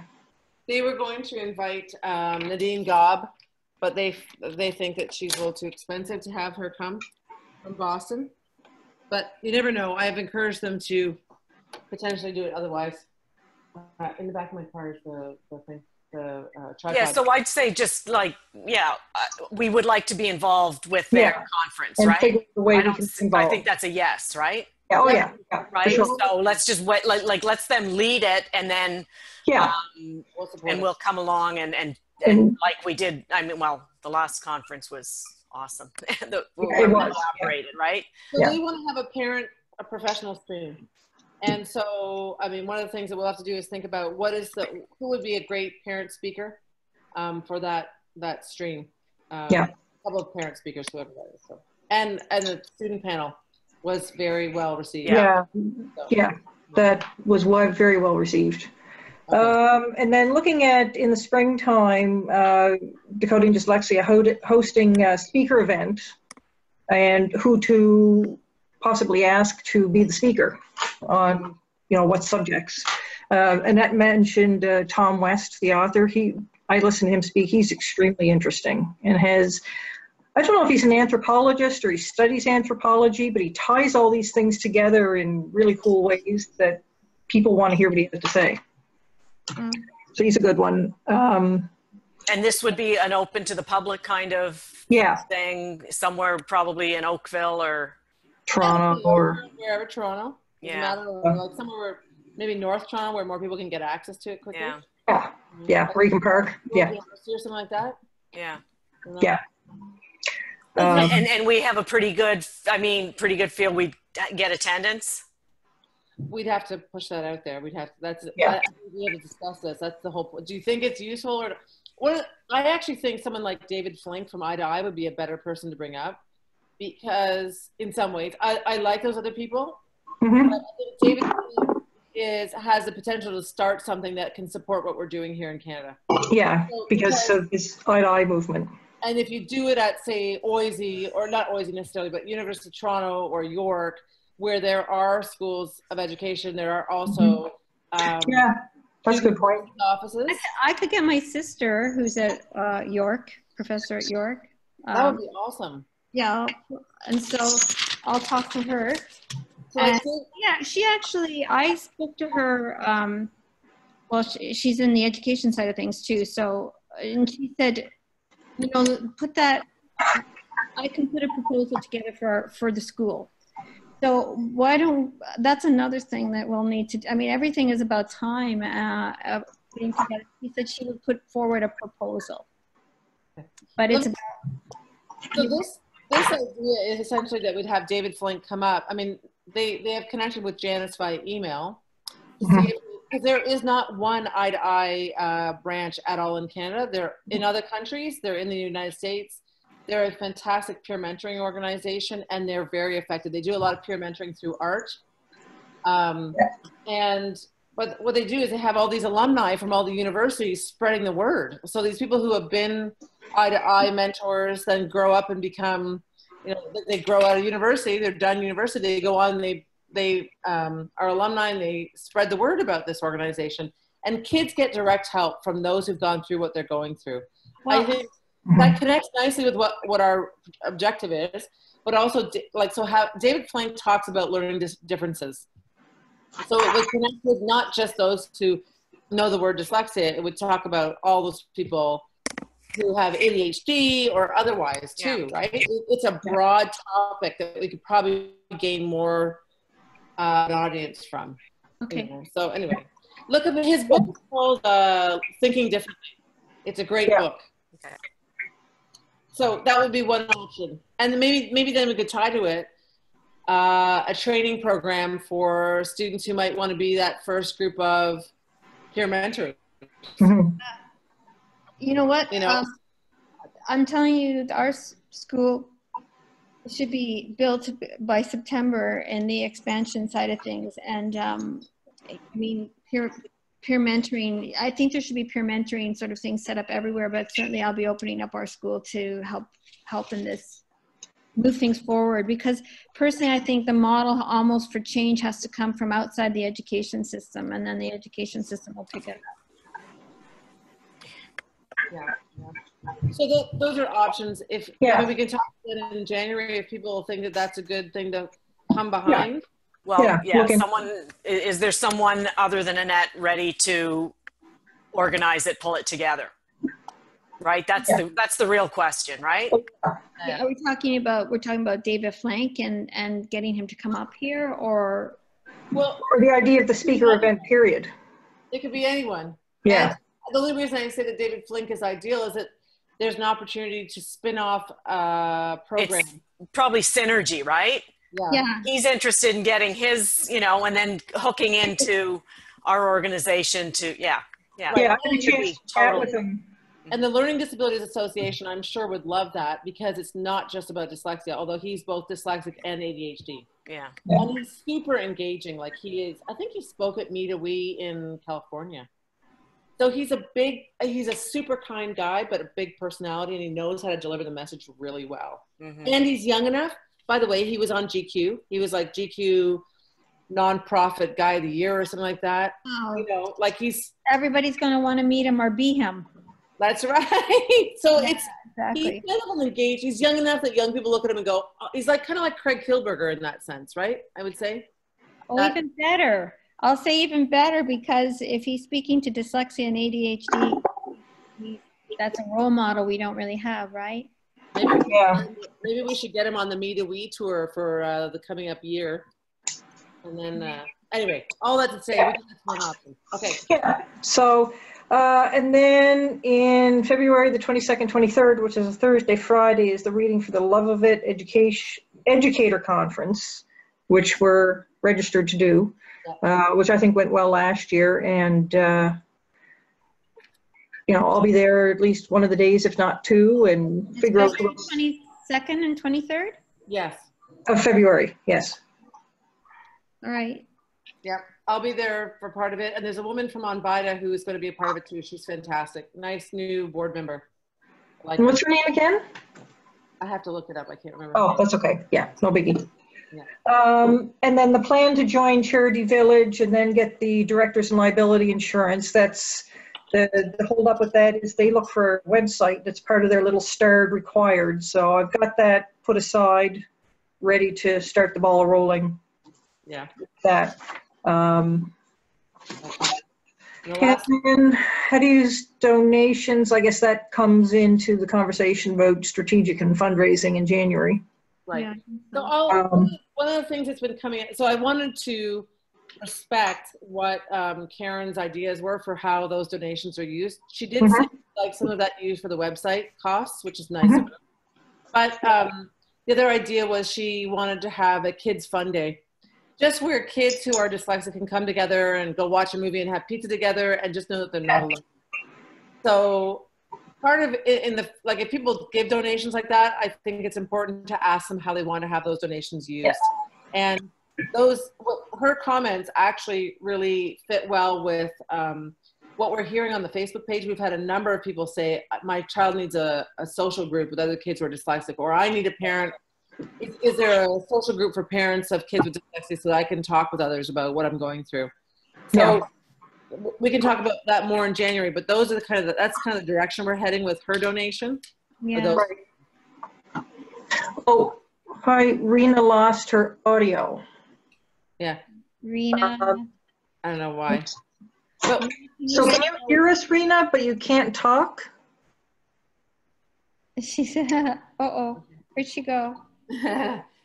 She said, I lost my audio, meeting almost over. I'll listen to the end when it's posted. Sorry. Okay, so she's lost it. Okay. So I'll send out the link to it when we're done. Okay. Next, I know we have lots to cover. Is there anything more we need to cover? I think that we're almost done there, because the next one's fundraising, which we spent most of our time talking about. So we've got 6 minutes left. This is what I would say about this whole discussion about fundraising. Just like incorporation, we ruminated on incorporation forever. We did. We went through it for a long time until we finally got it done. And I think that if we just make the time to really, with those who want to be involved, then we just we'll finally get it done. Like if we can just, I would suggest one thing is maybe part of the way we could, I'm not sure how much it would cost, but have someone lead us through strategic planning and do a 5-year plan. That might be one idea we want to, do you like that, Rena? Like have someone help us with that? Okay. I know exactly who we would, I think I know who we would do. She's expensive, but that would then be something that I'd be interested in fundraising towards. Okay, can you send me her name and email address? Yeah, I will. And we can look at that, because I think it would be helpful to have someone outside of us help us focus ourselves. Yeah, I think so. Yeah, and I'd be happy to work towards that as well. Yeah, I think that's the way to go. All right. Okay. Okay. We have 5 minutes. Did we actually finish? So I will read through my notes and I'll follow the minutes of the meeting too. And not like you have any time, but I feel like we should get together too to talk about some of the points of contact, because with our new build and with some of the like my whole thing around with Nosh is I've hired him to develop programs. Okay. Programs take time. So, and we were also talking about like different models and different tiers of the program, because you know, obviously I don't want to be in a position, we're not looking to, our whole goal is accessibility, right? Accessibility and inclusiveness. Yep, just email me. I'm happy to meet for coffee, Eileen. Yeah, and then also, you know, one thing I was wondering is how, you know, along that lines, my last thought is about creating some sort of, like I don't know how it all works with Orton Gillingham and all these different things around software. Like I have this young man who's started up a company in the UK, and it's educational kind of programming, sort of to support whatever curriculum you're on. And I'm just sort of wondering if maybe that's an area that we should be exploring, because he's happy to kind of help us. And I'm not saying that we're going to do it, but I'm just saying that, you know, in terms of accessibility, I think that would be a great, I don't know if we can kind of, maybe there's something already out there, but generally these things are costly. Yeah, why don't we chat about that Eileen, when you and I get, just send me a note. I've got more time these days because I'm done with my search for schools, so I'm happy to sit with you and chat more. Well, that's great. You got your schools all sorted out? But yes. And the funny thing, very briefly, because I know we're almost out of time, when I went to the last meeting for my son Xavier's school, it's called Pennington School. It's in Pennington, New Jersey, just outside of Princeton. They have something called the Sorbonne Center for Learning, where it's amazing. They have this one-on-one mentoring program they'll give you a teacher for the first year to help you with executive function through the first year of high school, which is really what he needs mostly. And when I got there, they had the Dyslexic Advantage, the Mislabeled Child, and David Flink's book, Learning Differently, on the table in the reception area. And I was like, okay, I think I'm in the right place. So what did they have? What were the 3 books they had? Say it again. It was Dyslexic Advantage, the Mislabeled Child, which is by the IDs who wrote the Dyslexic Advantage, and Thinking Differently by David Flink. And like very interesting model. So essentially what they'll do is take a child who's in grade 9, pair him with a teacher who can help him look at, okay, what do you have due? When do you have it due? How can you make sure you get your homework done tonight so that you have all these things due coming up in the future? It's a great model. Anyway, yeah. So do something. Those are also the programs we could also develop in the in-between summer months where children are looking for some form of certification, help them get summer jobs. Yeah. Listen, we've got 3 minutes. I want to thank everyone for showing up for a Zoom meeting. That was very kind of you. In the middle I think this works out rather well. Yeah. I'm sorry we lost your sound. Sorry, Aileen, go ahead. Rena can hear us. She can't speak. That's my husband. Yeah. My husband would love that in our home. I can hear her, but I can't speak. Oh, that would be perfect. Okay, so I apologize for coming in a little later, but there's lots of great things going on, and I'm certainly shaking the bush on my end, so trying to get that. Great, thank you. I'll send the notes out. Okay, that's great. For space for getting together in January. Okay, thank you very much, everybody. Bye. Bye. Bye. Let's see. How do I do this?